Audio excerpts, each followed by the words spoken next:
Usually, what you get here is spoon-feeding of information, nice, knowledgeable facts that you have to learn from yours truly. But today, you're gonna have to answer a question, because we have a problem in Shadowlands right now. The problem is tanks needing to kite.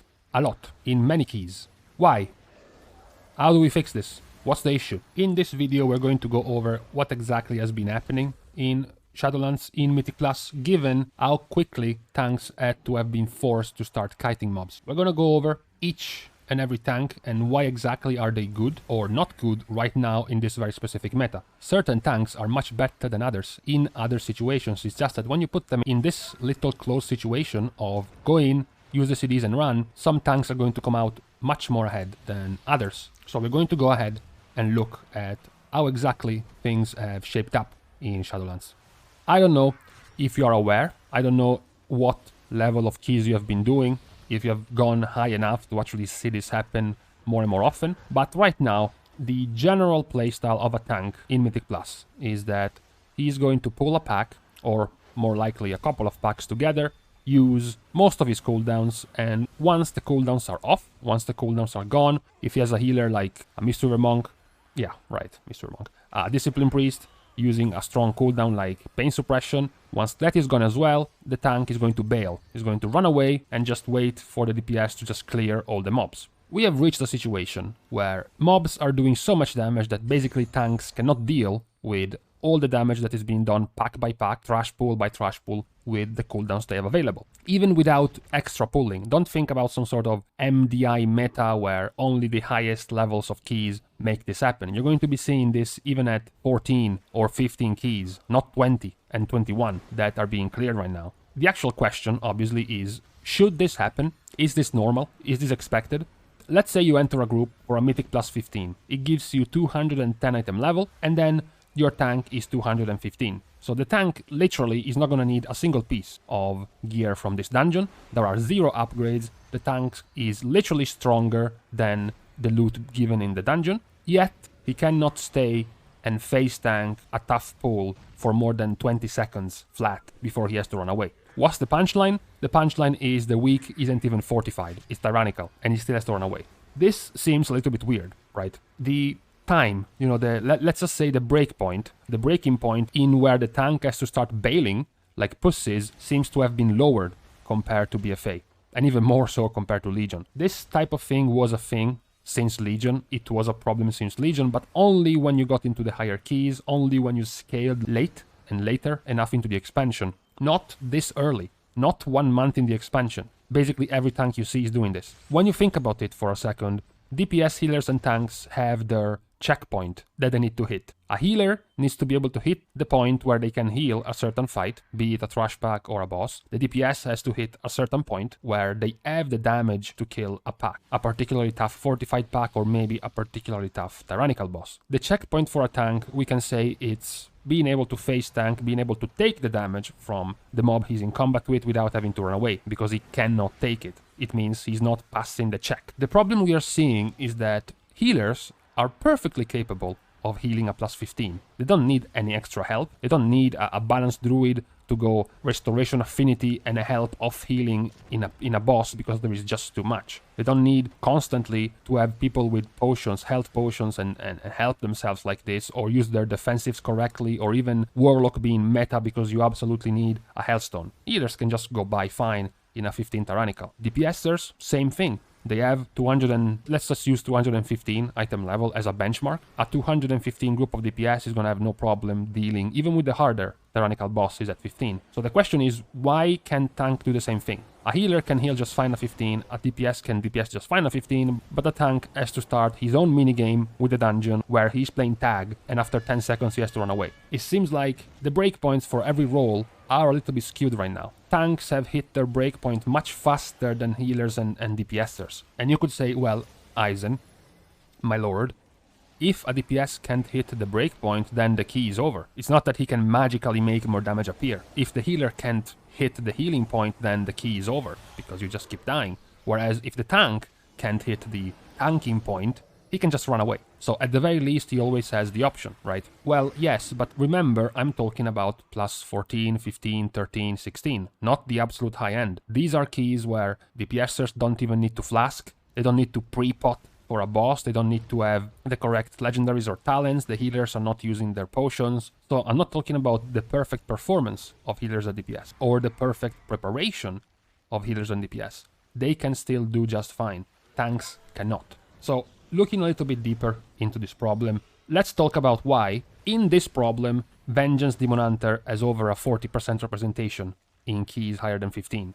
So we have established that tanks are taking too much damage and they need to run away. Which means, okay, if the play is to jump in, use your cooldowns and run away, then there are two things we have to look at. Number one, who has the better cooldowns to do this? Every pool, or every big pool, so let's just say every other pool, you know, every minute, minute and a half or so. And then, who actually has the better mobility to be able to do this constantly, every pool? And then the answer is Vengeance Demon Hunter. Because Vengeance Demon Hunter has a series of short cooldowns that can help them with this, while also having very good mobility. So put together, they are already at the top. When you look at Vengeance Demon Hunter, one of their strongest points, ironically, is that Metamorphosis is shit. It's a 4-minute cooldown, it's garbage, it's completely useless in this type of meta. Well, Demonic exists as a problem. Demonic is going to put them into Metamorphosis thanks to Fell Devastation, which, guess what, has a 1-minute cooldown. And the ability, in and of itself, is pretty good. So when the Demon Hunter goes in, he has Fell Devastation, which is a good ability, available every minute, and then he has 6 seconds of Metamorphosis. Guess what most Demon Hunters also are? They are Kyrian, which means he has access to Elysian Decree. Surprise, it's a 1-minute cooldown. It does tons of damage and tons of healing, because every target hit is going to spawn up to 3 Lesser Soul Fragments. Those are healing orbs. You hit like 5, 6, 7 targets, that's massive healing. On top of the other part, which is important, which we will talk about later, which is the damage. Further on, I'm pretty happy to talk about this, because I was talking about this a couple of months ago, when this became popular in the beta. They have Fiery Brand, which, surprise, it's a 1-minute cooldown.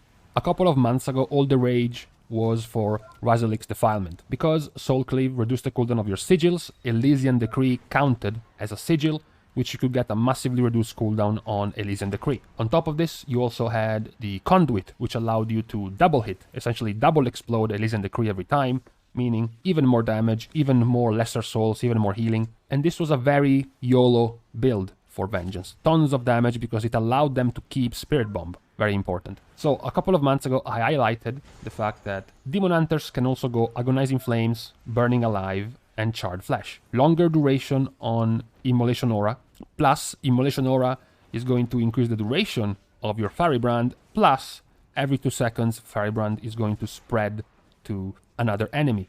And that's a 40% less damage done by the targets. And this was a much more defensive build. Of course, you don't have the room to use Spirit Bomb, which means your damage gets lower. You don't use Elysian Decree that often, which means your damage gets lower, but you are much more tanky. So you reach a situation where Vengeance Demon Hunter can use Elysian Decree every minute, Fiery Brand with a 1-minute cooldown, Fell Devastation with a 1-minute cooldown, and this all lines up very well for your pulls in Mythic Plus. To top this all off, you talk about mobility. Demon Hunter has very good mobility, so they can jump in, use this entire combo, stay until their Fiery Brand is on their targets, and they can essentially take the damage and then just leap out. And it is a very good combo for this type of meta, this kiting meta. So now, if Demon Hunter is at the top, you have to compare it with other tanks. Why are they not at the top? Let's have a pity mention to Protection Warrior. We are talking about good mobility to go in and out. Warrior does have it, you know, charge in, leap out is okay, you know, it's good, it's fine. Even intervene out if you want, you know, it's acceptable. Problem, number one, your cooldowns. You have Shield Wall with a 4-minute cooldown and Last Stand with a 3-minute cooldown. This is atrocious. It does not fit at all with the way the meta wants to work. They do have, because most of them are Kyrian, they do have the Spear of Bastion, but the Spear of Bastion is just damage. It is, of course, also a pseudo binding shot, so it does have some CC, which is good, but not about damage reduction. It's just 2 cooldowns. They can help themselves with things like the Wall legendary to reduce the cooldown of Shield Wall, and even Bolster to reduce the cooldown of Last Stand. The problem is their cooldown is so big by default that it's not gonna cut it. You know, it's not gonna work in this type of meta. It did work in BFA, of course, you remember, right? But that's because they also could use Avatar as a legit defensive. Even though Avatar is just there for damage, because Thunderclap was buffed so much with the Azerite traits, the passives from the essences, it allowed you to generate so much rage with so much haste that you could spam Ignore Pain and be super tanky. And because you still had your mobility in BFA, that's exactly what you wanted to do. Jump in, use your Avatar, proc a billion mastery, get tons of damage, tons of rage to spam Ignore Pain and be essentially immortal and then leap out. That's it. It doesn't work in Shadowlands because you don't have this trick anymore. You are left with your Last Stand and Shield Wall, which are just not enough right now. So on we talk about another class. This one though is doing much better. This one is getting, improvements. This has been sitting on the second most used tank above the 15 key level, which is Brewmaster. So Brewmaster, of course, is much more defensive. They have gotten better from last expansion, almost on all levels. They have been given new Zao as a cooldown baseline. It's a 3-minute cooldown, but it's very powerful. It can be used in big pools. They have now Touch of Death baseline, which can help you with stagger clear, although it's not major. Fortifying Brew is also baseline, which is not very good either. But the real good part about Monk is Celestial Brew, which has a 1-minute cooldown. So a Brewmaster Monk can now go in, get tons of damage, and constantly use all of your charges of Purifying Brew, get a very big shield on Celestial Brew, and when that's over, you can leave. Which brings us to the other very good point of Brewmaster Monk. They have unparalleled mobility, much better than a Vengeance Demon Hunter. Vengeance Demon Hunter just has their engage leap, which can be used as a disengage, but that's it. A Monk has essentially a teleport, they have a roll, and they have Ring of Peace. So they have exceptional mobility, and in their toolkit, their stagger is going to reduce the amount of burst they are taking. So they don't require as many cooldowns as you would think, for example, a Demon Hunter does, because they take so much less damage quickly. They take it more spread over time, which makes it very good for these type of situations where you want to try to take as little damage as possible in very quick windows. This was the question mark when we were looking at the start of the expansion about keys. How long would have Vengeance held up in high keys compared to Brewmaster, because Brewmaster is much more defensive, can be much more defensive. Is Brewmaster going to start rising at higher keys because of their defensiveness? The answer is yes, but the other answer is also not at the deficit of Vengeance, because Vengeance is still doing just fine for now. Now, talk about a Fallen spec, Blood Death Knight, which has been popular in Mythic Plus for many seasons, and both of the expansions that Mythic Plus was out, Blood Death Knight has often been very popular. So what's going on? Because Blood Death Knight, every time I talk about Blood Death Knight, I have to clutter the screen like you're about to see, because Blood Death Knight, when you look at it and you put it into this meta, right? The go in and use your cooldowns and leave. They have 2 charges of Rune Tap. They have Vampiric Blood, they have Dancing Rune Weapon, they have Icebound Fortitude, they have Anti-Magic Zone, they have Anti-Magic Shell. And because most of them are Venthyr, they also have Swarming Mist. So, fuck me. They have a lot of cooldowns they can use every time they go in. Essentially, more or less, every pool they can use 3 cooldowns. So their cooldowns are all there. Where's the issue then?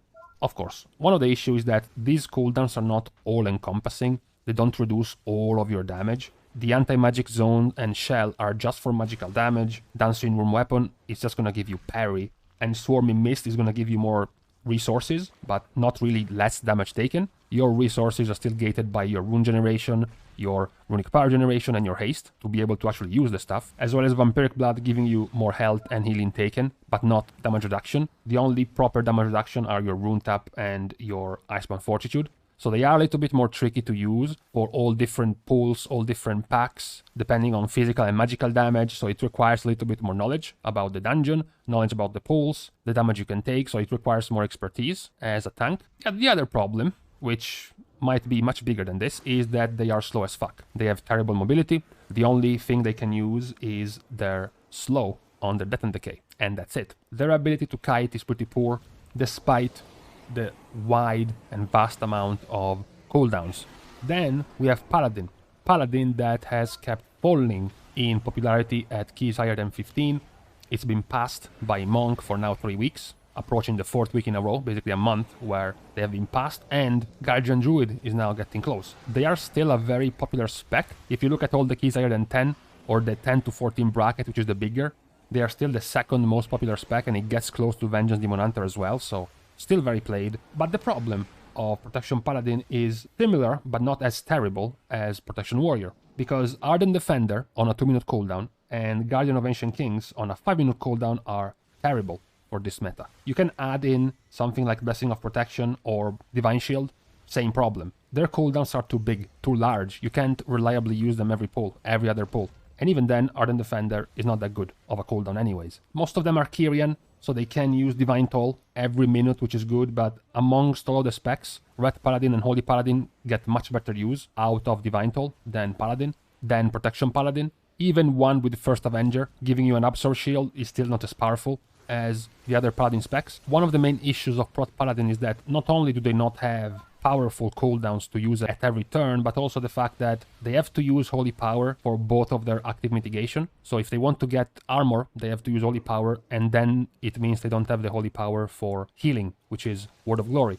Not many specs work like this. Usually they are gated by a resource in one ability and by cooldown in the other. Look at Shield Block for Protection Warrior versus Ignore Pain. Ignore Pain is the big chunk of rage, not Shield Block. If you look at Guardian Druid, Iron Fur is the big chunk of rage, Frenzied Region is just 10. Blood Decay, you have Morrowind with runes, and then you have Deathstrike with runic power. Paladin, on the other hand, is the only one that's limited by the same resource, which is a problem. Not the bigger problem for this meta, as we mentioned, the cooldown. Being able to go in with strong cooldowns and then leave when they're done is the bigger problem of Protection Paladin, but this new reworked system for Protection Paladin doesn't work as well in these situations. And then for the last spec, you have Guardian Druid. Guardian Druid does have a very powerful 1-minute cooldown. It is Barkskin. With a build revolving around Barkskin, you can even bring it down to 36, 5, 4, 3, 32 seconds even, so you can pretty much always have Barkskin active. But it kind of ends there. An always-on Barkskin is even weaker than an always-on Firebrand, with all the, talents around Firebrand for Vengeance. So even if you consider them matched one by one, Guardian Druid lacks the rest. They don't have a demonic-like talent which allows them to go into Berserk or into Incarnation for 6 seconds. They don't have that. They don't have Elysian Decree. On a 1-minute cooldown, they have Convoke the Spirits on a 2-minute cooldown. Their Berserk as a 3-minute cooldown. Their Survival Instincts also as a 3-minute cooldown. So they don't have the support for the Barkskin part, for the short cooldown part to go along, like a Vengeance Demon Hunter. They do have pretty good mobility, not as easy, not as one-button simple as something like a Warrior with a leap or a Vengeance with a leap. They can use Soul Shape, they can use Wild Charge, they can use Ursul's Vortex or even Typhoon, but they do have okay mobility if they want to. But it's just the support of the cooldowns. Right now, most of the Guardian builds are going with Urso's Fury Remembered. You go into Incarnation with this legendary, you are literally immortal. You never die, and you do tons of damage as well. There is a problem. What happens, children, when a druid doesn't have Incarnation with this legendary? That's the problem. A Vengeance Demon Hunter is going to be able to continue their pulls with Elysian Decree, with Demonic to turn into Metamorphosis, with Firebrand. A Guardian Druid will only be able to match that every 3 minutes, not every 1, which is the problem here. So this is the current situation of all the tanks, and then you have the last point. After you have looked at the cooldowns they can use in each pull, in each pack, for the kiting meta, as well as the mobility they have, you have to look at the damage, which we haven't touched on. When you look at Vengeance, of course, they have very good damage. It is not the highest damage build, but that's because it is much more tanky, as we mentioned. Brewmaster Monk now has much higher damage with both legendaries, whether they are going for the last keg, for the double keg smash, or the Charred Passions, which isn't really used at higher keys, of course, because of the damage taken that forces you to be more defensive. Blood Death Knight's other problem, which we haven't touched on. I mentioned having tons of cooldowns to use every pull and terrible mobility. The other problem of Blood Decay is their lack of damage. Protection Paladin, on the other hand, talking about how popular they were, they didn't look very bright when I described them, but they do have tons of damage, which also helps a lot in a key. And then lastly, you have Protection Warrior and Guardian Druid. Protection Warrior has terrible damage, really poor. If you ever see a Protection Warrior doing tons of damage, it probably means they are going to be meta again, because more damage is going to mean more rage, which is going to mean more Ignore Pain, which is going to mean Protection Warrior is good. And then you have Guardian. Guardian has pretty poor damage. They can have very good damage in certain situations and certain setups, like the Urso's Fury Remembered, but only inside things like Incarnation and their big cooldown. Outside of it, they are pretty poor. So when you take all these things together, it does make sense why Vengeance, Protection, Paladin, and Brewmaster Monk are the more used tanks in higher keys. Because remember that at the end of the day, if you're a tank and you're taking 1000 damage every second, if tank A does so much more damage than tank B that the fight ends 10 seconds earlier, then tank A took 10,000 less damage because he had more damage to force the fight to end earlier. Not only are you more squishy, not only do you not have the appropriate cooldowns for this kiting meta, but you're also doing less damage yourself, which means you will be taking more damage because the fight will be longer and you will have to get slapped in the face for longer. This is a particular problem for Prot Warrior and Blood DK right now when you talk about Mythic Plus. So this was the end of the instructional part, and this is where your answer and your solution begins, because this kiting meta honestly is pretty annoying and we need a solution to fix this. I don't think nerfing Vengeance Demon Hunter is going to fix this problem, because then they're just going to have to find a better way to kite. It's not going to fix the issue that tanks need to kite if you nerf Vengeance. My take is that mobs are simply hitting too hard, too early, and needs to be rescaled to allow the tank to take more damage, take more brunt damage in front, to not require kiting. But again, I am not a developer, so I have no idea what the actual solution might be. It could be to simply increase the skill ceiling of the keys, so adding more mechanics which require to be dodged, avoided, or some raid-like mechanics, like stacking, for example, or passing a buff to someone else. It doesn't happen often in Mythic Plus. This type of mechanic, it would put more responsibility on all the group, even the DPS and the healer, and it would justify, mobs hitting for less, because you have to do more mechanics, meaning you don't need to do as much damage, or the mobs don't need to do as much damage when there are so many mechanics. That could be more hurtful for pugs, though. It could be more problematic for them. Blizzard would have trouble also dealing with things like affixes. How do you put stacking mechanics in a Quaking Week, for example? So it is difficult to find a solution. If the tanks are going to get smacked for less, aren't they just all going to talent for full damage, and then the tank with the most damage is going to be meta? And then we get into a different problem. Tanks do too much damage. Groups have started to bring 2 tanks in a key, or not even a healer, or things like that. So I don't know what the solution is, but maybe you do. I doubt it, but maybe there is a hidden gem somewhere that we can find. You guys let me know. After the kiting in Mythic Plus video, in the following days, we're going to see the healing and the damage taken in raids video, as well as the burst. Not a burst ranking, not looking at the top burst, but just looking at raids and in how many situations and how important is currently burst damage. Maybe even looking at the previous couple of tiers in BFA and compare how much more important or less important burst has been. So those are going to come out in the next few days. See you guys soon, and in the meantime, I have to run, because my tank is now 80 yards away from me and keeps kiting, and I'm out of range, and he's dying. Goodbye.